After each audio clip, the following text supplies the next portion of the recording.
Hello, StarCraft fans! This is Falcon Paladin coming to you with yet another daily Legacy of the Void upload. This is a game between Tactyle and Deadzerg on New Gettysburg, the latter edition. In the bottom left side of the map, we have the red Zerg player, it is Tactyle. And in the bottom right side of the map, we have the blue Protoss player, it is Deadzerg. Alright, so a ZVP GM level ladder game sent to me at falconpaladin@gmail.com. If you or someone you know is a GM level player who wants to be featured on my channel, go ahead and have them send really awesome fun replays to me at falconpaladin@gmail.com. We featured Deadzerg in an amazing one a few days ago now. If you haven't watched Deadzerg versus Quivention, go watch it. I'll put a link in the top right here. I will wait. I will wait here until you come back from that game because holy smokes. That was unique. It was creative. It was down to the wire. It was everything you want from a Legacy of the Void game. So again, go watch, please. If you've already seen it, then you can stay. You can stay here for now. Tactyle is going for the hatch first, not going for the early pool, which is fairly common on this map against Protoss. For Zerg, just this wide ramp is really hard to wall off. For Protoss, it's really open for quite a while. But Deadzerg is just doing the standard stuff. There's the gateway. Here is the Nexus. I try to say Nexus with a French accent, and it doesn't really work. Nexus, maybe Nexus. Is that what they call it in French? If you're a French player, let me know, and we will discuss things. What do we got here? Hatch there. Yep, hatch there. Cybernetics core coming up as well from the Deadzerg. And pool just about completing. So fairly standard opening for both of these players. I know some people don't like it when I call stuff standard, but man, if you see it over and over and over again, like I can say what's happening, but it's not necessarily anything different, which is kind of what I like casting, is different stuff. So Tactyle goes for the third hatch before his natural is complete, up along this left side. And remember I mentioned in a previous cast that some Protoss like to cannon rush on this map. They do it this way. They put pylons up here, cannons here too, then a cannon down here, and it can reach the natural base and cause huge problems. I believe Vibe. Did Vibe put out the video, or is this one of Vibe's games? I think it might have been one of Vibe's games that he streamed where he handled it pretty well and somebody else cast it. But I do kind of want to get into that a little bit. Maybe a bit of a discussion on that one. I believe I put a link to it in the previous video where I discussed it. But if you're looking for it, let me know in the comments and let's see if I can dig it out for you. Maybe add a card here after the fact that you can go check out. So that's a pretty greedy third from Tactyle, no matter what's going on. And here comes the Adept, sneaking along this little narrow path at the very bottom of this map, New Gettysburg. Overlord scouts it, and what is here to deal with it? Some lings, a good number of lings actually, 6 of them, causing the Adept to retreat. Retreat for her life. Get out of there. Run. Resonating glaives on the way from the Deadzerg, and up to 2 bases. Any sign of a third from Deadzerg? Going for a couple more gateways, so that's 3 total gateways. Yep. Doesn't look like a 2-base all-in from Deadzerg. Although hasn't taken those other 2 assimilators here, so maybe we gotta watch for some very important tells to see what Deadzerg is going to do. Tactyle, on the other hand, is going for a lair. It is currently 30 to 32 harvesters. Deadzerg is up. Deadzerg does have the lead. And lings here defending from Tactyle. The reason they're in this half circle like this is because they killed the unbuildable plates. What are they called on this map? Unbuildable bricks. They're always called different things. Unbuildable bricks that were here, and pretty much what I've been told, players like to destroy these on their own bases because it avoids embarrassing misclicks later. The reason they're there, for those who don't know the history of the unbuildable plates or bricks, Protoss used to be able to throw down 3 pylons at the bottom of the ramp for Zerg, contain them, and pretty much just wreck house every time. Zerg did not have a good answer for it. It wasn't really fun to watch either, so that's what those were for. You can't wall off the bottom of somebody's ramp unless you kill those blates first, which is hard to do if you only have probes in that early game. So Deadzerg is going third Nexus, and these Adepts are moving out for Deadzerg. What does Tactyle have? Units tab, 8 lings. Oh, Tactyle, have you overdroned here a little bit? No? I mean, it's 41 to 39, so that's not the problem. He's got a spine crawler, which is great. He's got lings, which is great. They almost have speed. There we go. They have speed, which is good. 2 A Queen as well. Spire on the way. Another spine coming up, but it's not ready yet. And the Adepts are going for it. Here in the natural, they're within range of the spine, which is not good. They move out of the range of the spine. They kill the constructing spine crawler, force a cancel. Going to swing on up here into the main base where there are no spine crawlers. There is a spire. Going to kill more stuff here. And yes, just straight up killing these drones. Goodbye, drones. Is he going to just stay and try to kill this lair? I mean, that seems like an okay decision. I suppose. I'm going to try to kill the spire. I think they might be able to get it, especially with their Psionic Transfer a way out. Ah, quick sneeze there. No, does finish it. Doesn't kill the spire. Trapped in a corner a little bit here, but is killing a lot of stuff. In the meantime, he has killed 14 workers. Good gravy. 26 to 49 harvesters so far. These adepts are a little bit more effective than they have any right to be, but it's working out, man. It is working out for the Deadzerg. Third base, happily up and running, has a mothership core with a photon overcharge ready to rock. Tactile. A little bit stunned. Has some mutas coming out, but guess what Deadzerg has? Deadzerg has Phoenix. All right. So there's going to be a bit of a problem. Ling's trying to come up this narrow path, but there are adepts, and they pretty much... The Lings outnumber them, but not by much, is what I'm seeing here. The mutas come out for Tactile. Going to try to take out these adepts. Run. There's the Psionic Transfer. The adepts decide to chase after their own shades, but the Phoenix getting double pumped. Counter the mutas pretty darn effectively, in my personal experience. He's hiding these, and here we come with 4 Phoenix. Is he going to reveal them yet, is the question. He's losing adepts to the mutas, which is not good. Run. Run adepts. Photon overcharge possibly. There's the Phoenix, and the mutas say, ah, crap. We're in so much trouble. Phoenix are faster than us. They outrange us. They do extra damage versus light. All we can do is try and stand and fight, but any competent Protoss player will just make mincemeat of us. Lings do make it into this natural base, though, and the main of Deadzerg. Probes forced to fight for their own lives here, which is never good. Phoenix coming in to deal with the Ling infestation, which, again, also not great. But did give time for the mutas to escape, so that's good. That is okay. Is Tactile coming back in this game? It's 36 to 60 workers. Maybe not. Maybe not. I don't know that he is right now. Phoenix heading on out. That's a lot of Phoenix. That is 8. 8 Phoenix, 10 Adepts. The Phoenix Adept play is back. Another Overlord going to die. Tactile. Oh, Tactile leaves the game. He just didn't have enough to deal with this. He had a handful of mutas, a Corruptor, and that was it. He didn't even have the Queen count. Did he have any spores? Nope.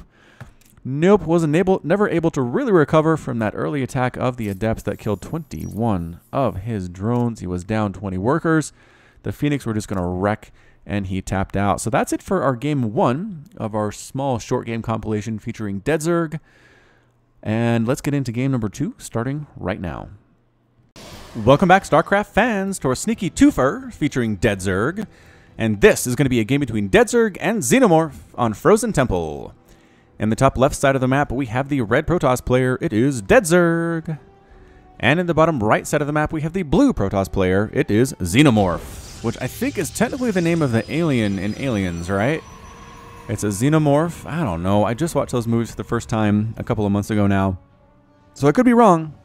I could be 100% wrong on this one, but I'm feeling like I am pretty darn right. Okay, so this is also a GM game. Sent in to falconpaladin@gmail.com. Again, just a quick plea, if you know anybody who's GM or your GM and you want to see your replays featured on Falcon Paladin's channel, creeping up on 15,000 subscribers. Thanks to everyone who's new, everybody who has just come to the channel. I really appreciate your support. And people who've been around for a while, too, I appreciate your support as well. I'm not going to forget about you. Why would I do that? I'm a nice guy. I like everyone who's been around, especially those who've been around for a while. So stay a while, kick up your feet, watch one of the, 1,000+ videos I've got on the channel. It's a lot. I'm about 18 months into this now, and I've been casting twice a day, sometimes 3, pretty much the whole time. So it adds up. It adds up real fast. For those of you who also do not know, I do have 3 kids. I am married, and they take up a lot of my time as well. I've got a full-time job during the day. I do quality assurance for a software company. And pretty much my days are full. Let's just say that. Not a lot of time to just sit back and relax and do nothing. And you know what? I'm okay with that. I kind of like how that works out. I like casting. I mean, the time I spend at my desk in my office casting for you guys are some of the best times of my day. Not that I don't like my family, but after the kids are asleep and my wife works nights, it gets a little bit lonely. So you fill my hours, you fill my time, and I appreciate every single one of you. Man, it's getting late. It is getting late, almost 11:30 here for me. Okay, Xenomorph going for Warp Gate. Deadzerg. Not doing that yet. There it is. There is the Warp Gate here at the Cybernetics core. Stalkers on the way for Xenomorph and Adepts on the way for Deadzerg. We have established that Adepts are better than Stalkers. That has been established, I promise. Just because the Adepts with their Shade-In ability can kind of fake you out, keep the Stalkers at home, do damage, get out, come back in, do damage, get out. It's really frustrating for Stalkers to deal with. And a straight-up fight, Stalkers win. But if your Protoss player knows what they're doing, who's running with the Adepts, then that never actually happens. The Adepts refuse to engage, and that's not something they have to worry about. So the Stalker's actually heading out separate ways for Xenomorph, perhaps looking for weird proxy stuff or ninja stuff. Ninja stuff, proxy stuff. What's that from? Oh, there is actually a sneaky gateway here from Xenomorph. Why here? Why would you put a gateway here? I don't know, maybe going DTs or something? Who knows? The Stalkers do find the Adepts, though. Get out of there. There's that psionic transfer. The Stalker's going to engage. The Stalkers are letting the Adepts go. I don't know about this. And the Adepts don't actually go in. Adepts! No, no, no, no, no. Get. I guess there are more Stalkers here now. This is weird. What? I don't understand. Somebody explain it to me in the comments, please. Adepts don't finish that. They don't finish the transfer. There are Stalkers right on top of them. And Xenomorph holds that off fairly well. So Xenomorph is throwing up, again, this sneaky gateway up along this left side. And I don't... Let's see what this is going to be. How about that? Warp Gate. Finishing. Done. Warp Gate. Xenomorph. There it is. Good timing on Xenomorph. Both players are getting robotics facilities. And here come the Stalkers for Xenomorph. This might be a bit of a problem for Deadzerg. Photon Overcharge is here. He's got Stalkers of his own as well, but he's down 2 to 4. He's got some Adepts just scouting things on out, and it's just basically a one-base attack. Xenomorph is one base in it. Is this a 4-gate? 1, 2... It's like a 2-gate and robotics facility. Nope, it's a 4-gate because there's that gateway.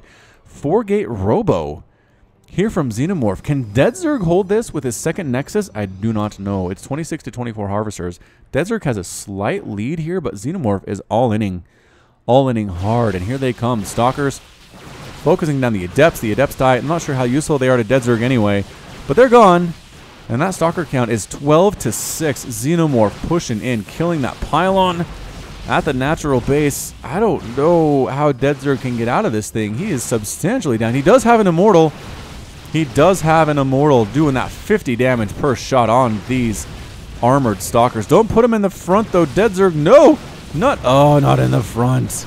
Still, might have given Deadzerg enough of a lead. He's focusing down these Stalkers very well, one at a time. Target firing, actually. Whereas Xenomorph just seems to be kind of shooting at random, which that makes a big difference. I don't do it enough, honestly, but in these situations where it's small groups of Stalkers versus small groups of Stalkers, target firing one Stalker, then another Stalker, then another Stalker actually pays off quite a bit, as we can see there. I feel like Deadzerg had the smaller army, but he did manage to hold it because of that target firing, which he's not doing right now, mind you. There's a couple Stalkers there very easily. Another Immortal comes out here. Where the heck are Xenomorph's Immortals? Does he have any? He doesn't actually have any, which is weird. He's got a robotic facility. Oh, I was making a warp prism with it. Okay, and he is expanding behind it too. Okay, so Xenomorph didn't quite all in with this thing, but he definitely had a lot of pressure at Deadzerg's front door, and Deadzerg held it fairly admirably. So it's 30 to 26 Harvesters. Deadzerg has the lead, killing his own unbuildable plates. Are they bricks on this map too? Oh, there are rocks on this plate. So it's either been rocks, plates, or bricks is what we've been seeing, which is interesting.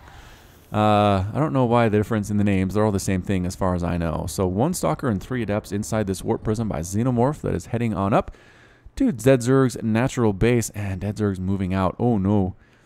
Oh no, is he leaving this alone? I guess he does have Photon Overcharge available, and he's actually coming back on in. So there come the Adepts and the Stalkers dropping back and picking up and getting out. Xenomorph recognizes not a good spot. The army was there to defend. Might as well get out of there.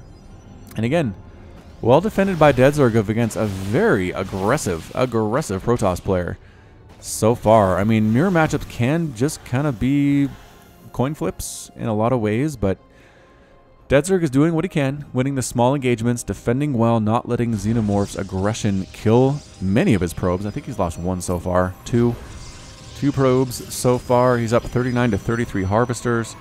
Both players effectively on 2 bases, but Deadzerg has a bit of a lead here, and his Immortal count is currently 3 to 1, so that's very useful. when it comes to this matchup. Immortals are just good. They are great in PvP. Xenomorph is continuing to make them, so it's not like he's done. But a Twilight Council on the way for Deadzerg, possibly for Blink. Very good for Stalkers. Resonating Glaives coming up from Xenomorph. So for somebody who opens Stalker, to get Resonating Glaives is interesting. How many Adepts does he have? He has 3. I'm not sure if that's worth the upgrade, but Xenomorph is a GM level Protoss, and I am not. I will go ahead and defer to his wisdom and his experience. Deadzerg just defending his natural mineral line with 3 Immortals, 3 Stalkers, and a couple Sentries. Nothing is going to kill this base, that's for sure. I guess he's waiting for the Warp Prism to come back, which it might. It might come back, as Xenomorph is just sitting just outside of this natural. Hallucinated Phoenix for Deadzerg is heading on out. And I always worry in these situations. I deal some early aggression from my opponent, but then I sit back and wait for more, and they kind of just tech up like a madman. And it causes problems. Adepts trying to kill some more probes. Photon Overcharge might get the Warp Prism. No, not enough to kill it. Not enough to even take out all of its shields, actually, so I spoke prematurely there. More gateways on the way for Xenomorph. Resonating Glaives coming out from Deadzerg as well. And here comes Deadzerg sneaking on down. Did he accidentally scout this, or did the Phoenix see it? I bet the Phoenix saw it. I bet it did. So red Protoss taking down blue Ninja / Proxy Gateway. Would you say this is a Ninja Gateway or a Proxy Gateway? Is it close enough to be considered a proxy? I don't know. Immortals laying waste, but it's 4 versus 2. Deadzerg has the lead, just absolutely killing these Stalkers. Just brutal. There's another one that's killed. Another warp in here. Deadzerg has his own Warp Prism. This is where the battles are going to be for the time being. But Immortal count again. Oh, it's 3-3 now.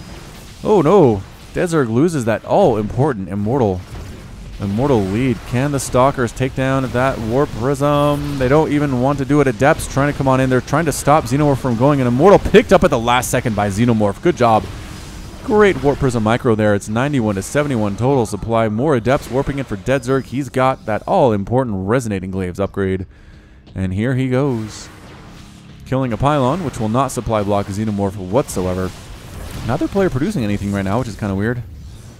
And here he comes. Deadzerg wants revenge. Wants revenge for the dead probes and the dead Stalkers and everything dead that Xenomorph has killed with his aggression so far. Does not care about Photon Overcharge. Immortals on the bottom side dealing a lot of damage to his opponents.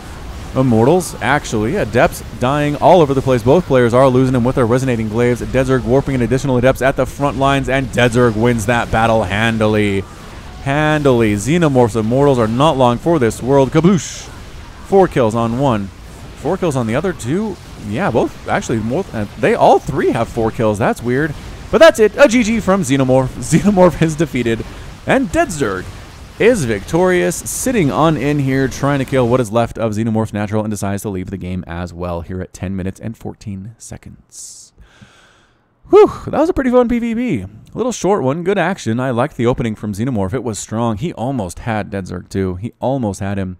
But I feel like the Immortal popped out just in time for Deadzerg. Some pretty good micro and target firing from Deadzerg pushed that away. And from there, his Nexus was up first. And that's kind of what it came down to. I feel like the Immortal count ended up 3-0, which is never good. Resources lost, 8,200 for Xenomorph, 6,200 for Deadzerg. And that is all she wrote. So that's it.